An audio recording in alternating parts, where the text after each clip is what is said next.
It's a story of a human being. It's an act of a survivor. And it's a vision of a leader.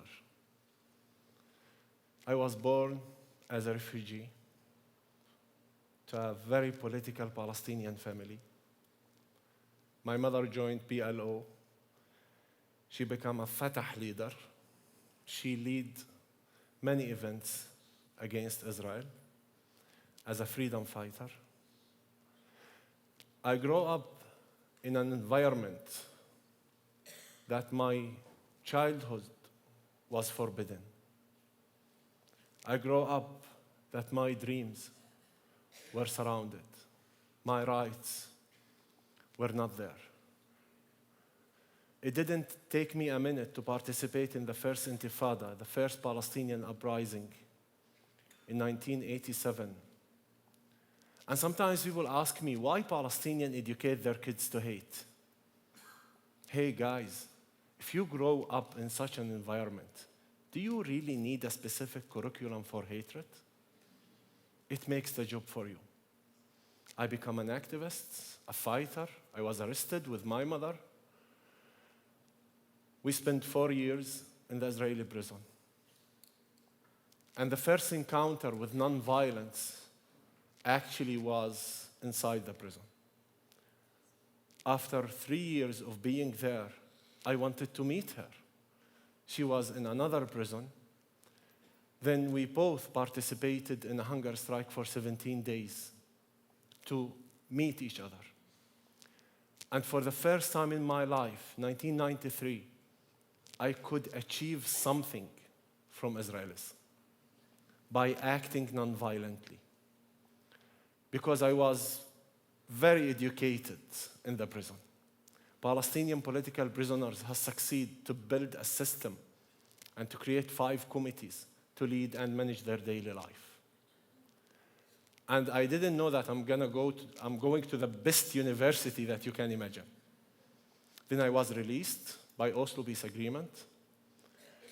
Then as leaders, they wanted us to transform the Palestinian nation. The Palestinian Authority wants us to transform the nation from a place of revolution as an identity to a place of citizenship, to become a citizen for the first time.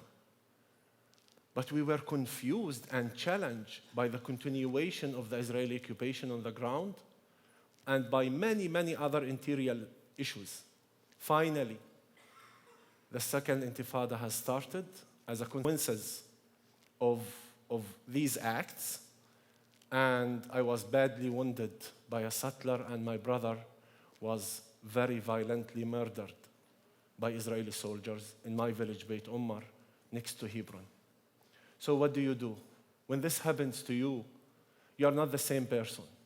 It's not the same life. These are not the same enemies. And I was having this conflict between my non-violence mind, political mind, and my heart, which was bleeding. Then you think, how many Israelis shall I kill to heal this pain?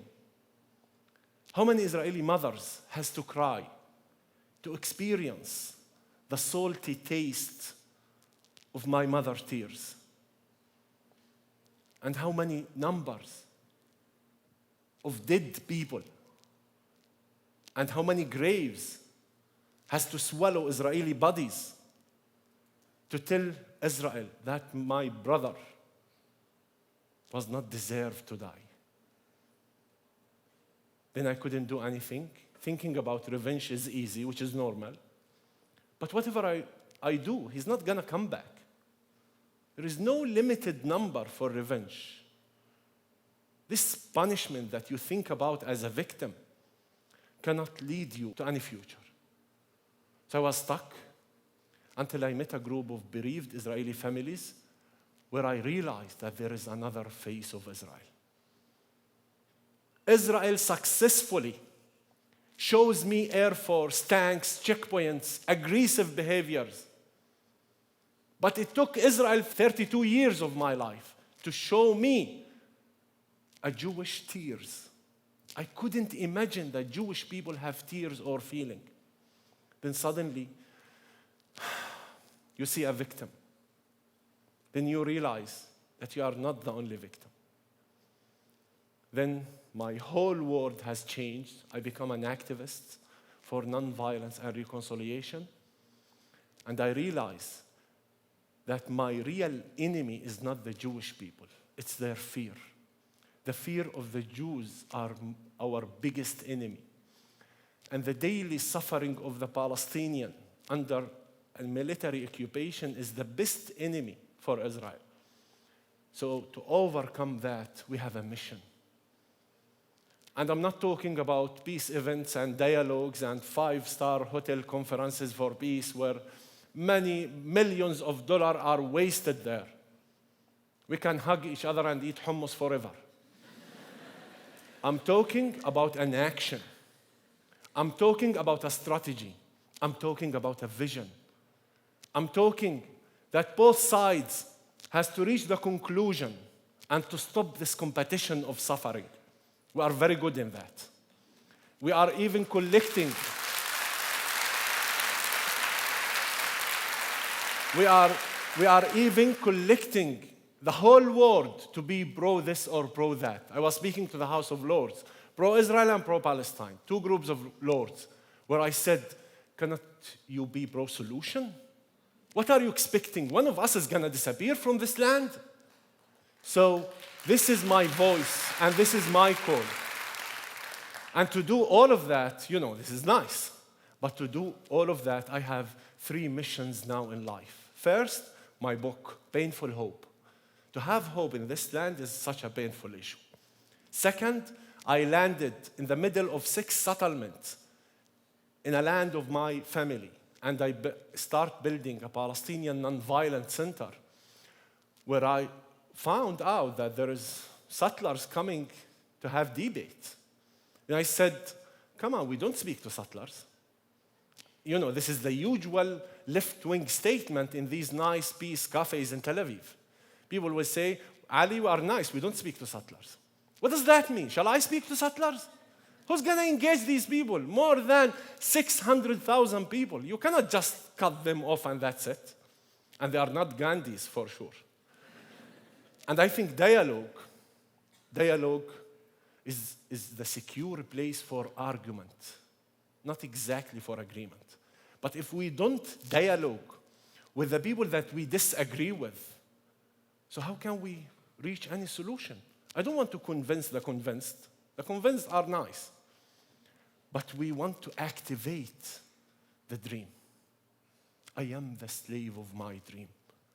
A dream where both sides will reach a conclusion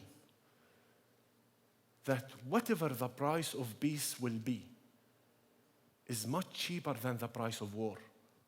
We have to accept that. And this is not a rosy road that you go and everything is amazing. My life has become more hard and complicated. And the third thing is change. We are creating a Palestinian nonviolence national movement to build an identity for ourselves, because nonviolence for me is the art of being a human being. It's the celebration. It's the celebration of my existence. The one who murdered my brother this way, he wanted to bury my humanity in the same grave. But I say, no, I'm not a victim anymore. Why? Not because I don't have pain, not because I can erase all the path and the catastrophe and the disasters in my life, but because I belong. And I know how to serve this belonging. I am the truth. If Jewish people has a truth here, we also have a truth here. So peace is a place where 2 truths can fit together in one place.